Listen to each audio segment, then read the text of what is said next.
The Green Revolution refers to a research and development and technology transfer initiatives, occurring between the 1930s and the late 1960s, that increased agricultural production worldwide, particularly in the developing world, beginning most markedly in the late 1960s. The initiatives, led by Norman Borlaug, the father of the Green Revolution, who won the Nobel Peace Prize in 1970, credited with saving over 1 billion people from starvation, involved the development of high-yielding varieties of cereal grains, expansion of irrigation infrastructure, modernization of management techniques, distribution of hybridized seeds, synthetic fertilizers, and pesticides to farmers. The term "Green Revolution" was first used in 1968 by former United States Agency for International Development Director William Gord, who noted the spread of the new technologies. These and other developments in the field of agriculture contain the makings of a new revolution.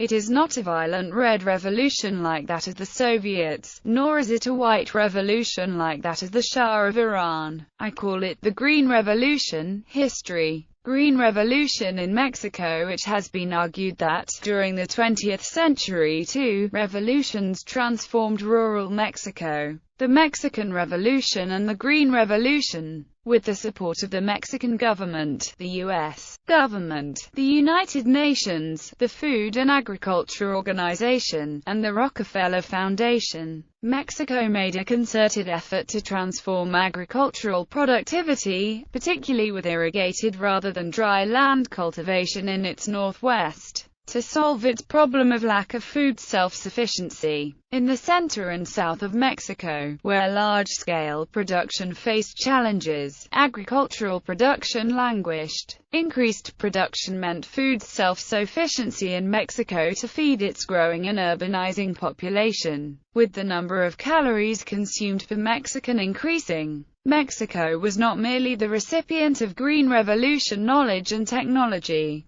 but was an active participant with financial support from the government for agriculture as well as Mexican agronomists. Although the Mexican Revolution had broken the back of the hacienda system and land reform in Mexico had by 1940 distributed a large expanse of land in central and southern Mexico, agricultural productivity had fallen. During the administration of Manuel Ávila Camacho, the government put resources into developing new breeds of plants and partnered with the Rockefeller Foundation. In 1943, the Mexican government founded the International Maize and Wheat Improvement Center, which became a base for international agricultural research. Agriculture in Mexico had been a socio-political issue, a key factor in some regions' participation in the Mexican Revolution. It was also a technical issue, which the development of a cohort trained agronomists, who were to advise peasants how to increase productivity.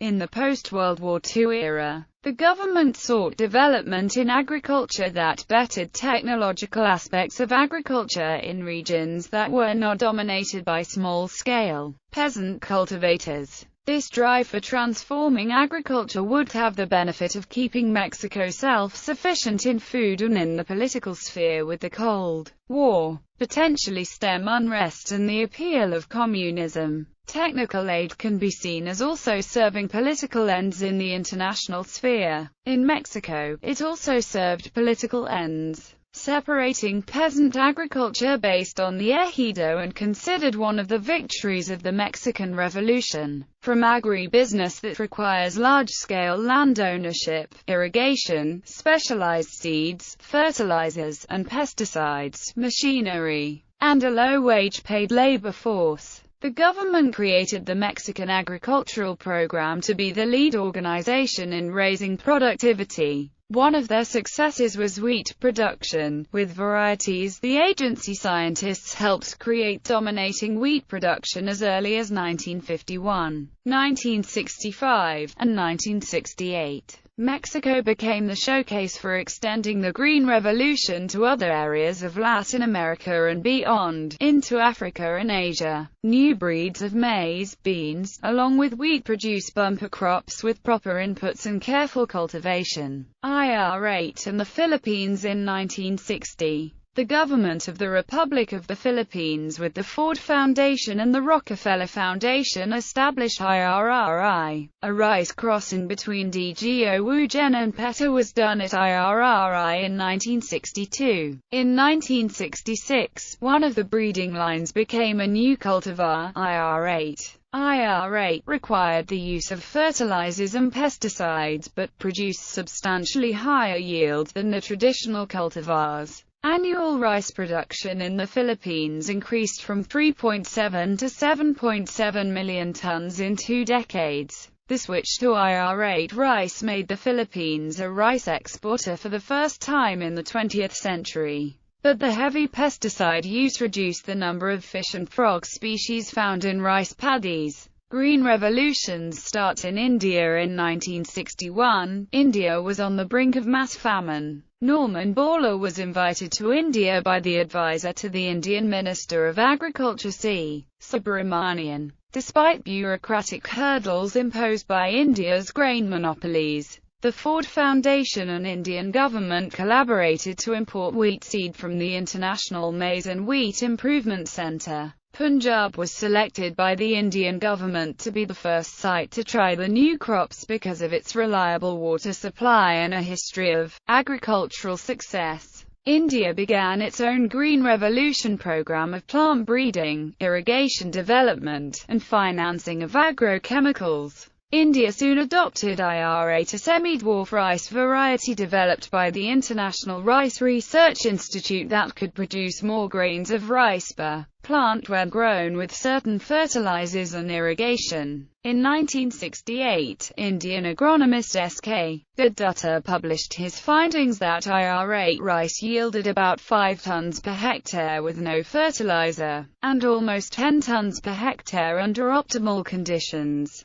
This was 10 times the yield of traditional rice. IR8 was a success throughout Asia, and dubbed the miracle rice. IR8 was also developed into semi-dwarf IR36. In the 1960s, rice yields in India were about 2 tons per hectare. By the mid-1990s, they had risen to 6 tons per hectare. In the 1970s, rice cost about $550 a ton. In 2001, it cost under $200 a ton. India became one of the world's most successful rice producers, and is now a major rice exporter, shipping nearly 4.5 million tons in 2006. Consultative Group on International Agricultural Research, CGIAR in 1970. Foundation officials proposed a worldwide network of agricultural research centers under a permanent secretariat. This was further supported and developed by the World Bank. On 19 May 1971, the Consultative Group on International Agricultural Research was established, co-sponsored by the FAO, IFAD and UNDP. CGIAR has added many research centers throughout the world. CGIAR has responded, at least in part, to criticisms of Green Revolution methodologies. This began in the 1980s, and mainly was a result of pressure from donor organizations. Methods like agroecosystem analysis and farming system research have been adopted to gain a more holistic view of agriculture. Brazil's agricultural revolution. Brazil's vast inland Cerrado region was regarded as unfit for farming before the 1960s because the soil was too acidic and poor in nutrients. According to Norman Borlaug, however, from the 1960s, vast quantities of lime were poured on the soil to reduce acidity. The effort went on, and in the late 1990s between 14 million and 16 million tons of lime were being spread on Brazilian fields each year. The quantity rose to 25 million tons in 2003 and 2004, equaling around 5 tons of lime per hectare. As a result, Brazil has become the world's second biggest soybean exporter, and thanks to the boom in animal feed production, Brazil is now the biggest exporter of beef and poultry in the world. Problems in Africa. There have been numerous attempts to introduce the successful concepts from the Mexican and Indian projects into Africa. These programs have generally been less successful. Reasons cited include widespread corruption, insecurity, a lack of infrastructure, and a general lack of will on the part of the governments. Yet environmental factors, such as the availability of water for irrigation, the high diversity in slope and soil types in one given area are also reasons why the Green Revolution is not so successful in Africa. A recent program in Western Africa is attempting to introduce a new high-yielding family of rice varieties known as New Rice for Africa. However, the program has been beset by problems getting the rice into the hands of farmers, and to date the only success has been in Guinea, where it currently accounts for 16% of rice cultivation. After a famine in 2001 and years of chronic hunger and poverty, in 2005 the small African country of Malawi launched the Agricultural Input Subsidy Program, by which vouchers are given to smallholder farmers to buy subsidized nitrogen fertilizer and maize seeds. Within its first year, the program was reported to have had extreme success, producing the largest maize harvest of the country's history, enough to feed the country with tons of maize left over. The program has advanced yearly ever since. Various sources claim that the program has been an unusual success, hailing it as a miracle. Agricultural production and food security. Technologies. The Green Revolution spread technologies that already existed, but had not been widely implemented outside industrialized nations. These technologies included modern irrigation projects, pesticides, synthetic nitrogen fertilizer and improved crop varieties developed through the conventional, science-based methods available at the time. The novel technological development of the Green Revolution was the production of novel wheat cultivars. Agronomists spread cultivars of maize, wheat, and rice that are generally referred to as HYVs or high-yielding varieties. HYVs have higher nitrogen-absorbing potential than other varieties. Since cereals that absorbed extra nitrogen would typically lodge or fall over before harvest, semi-dwarfing genes were bred into their genomes. A Japanese dwarf wheat cultivar, which was sent to Washington, D.C., by Cecil Salmon, was instrumental in developing Green Revolution wheat cultivars. IR8, the first widely implemented HYV rice to be developed by IRRI, was created through a cross between an Indonesian variety named Peta and a Chinese variety named Djiaowugen, with advances in molecular genetics. The mutant genes responsible for Arabidopsis thaliana genes, wheat reduced height genes and a rice semi-dwarf gene were cloned. These were identified as gibberellin biosynthesis genes or cellular signaling component genes. Stem growth in the mutant background is significantly reduced, leading to the dwarf phenotype. Photosynthetic investment in the stem is reduced dramatically as the shorter plants are inherently more stable mechanically. Assimilates become redirected to grain production, amplifying in particular the effect of chemical fertilizers on commercial yield. HYVs significantly outperform traditional varieties in the presence of adequate irrigation, pesticides, and fertilizers.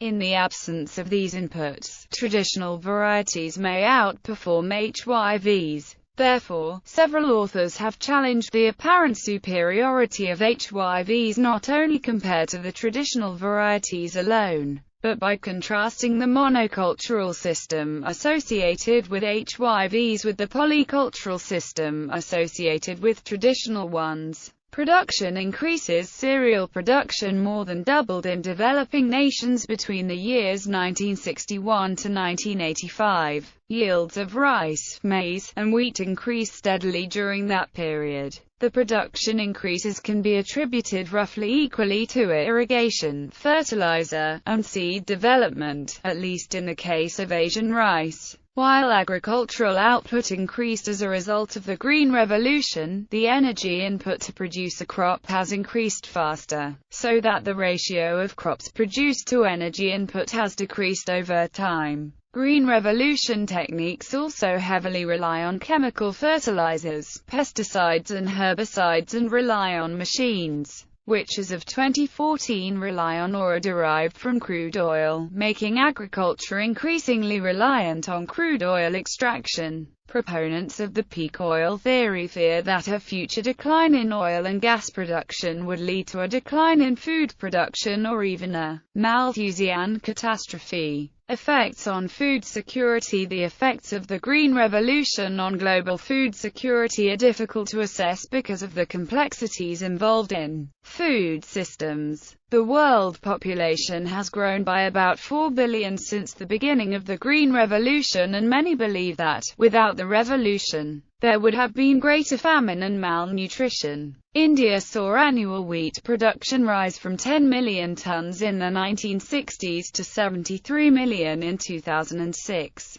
The average person in the developing world consumes roughly 25% more calories per day now than before the Green Revolution. Between 1950 and 1984, as the Green Revolution transformed agriculture around the globe, world grain production increased by over 250%. The production increases fostered by the Green Revolution are often credited with having helped to avoid widespread famine, and for feeding billions of people. There are also claims that the Green Revolution has decreased food security for a large number of people. One claim involves the shift of subsistence-oriented cropland to cropland oriented towards production of grain for export or animal feed. For example, the Green Revolution replaced much of the land used for pulses that fed Indian peasants for wheat, which did not make up a large portion of the peasant diet.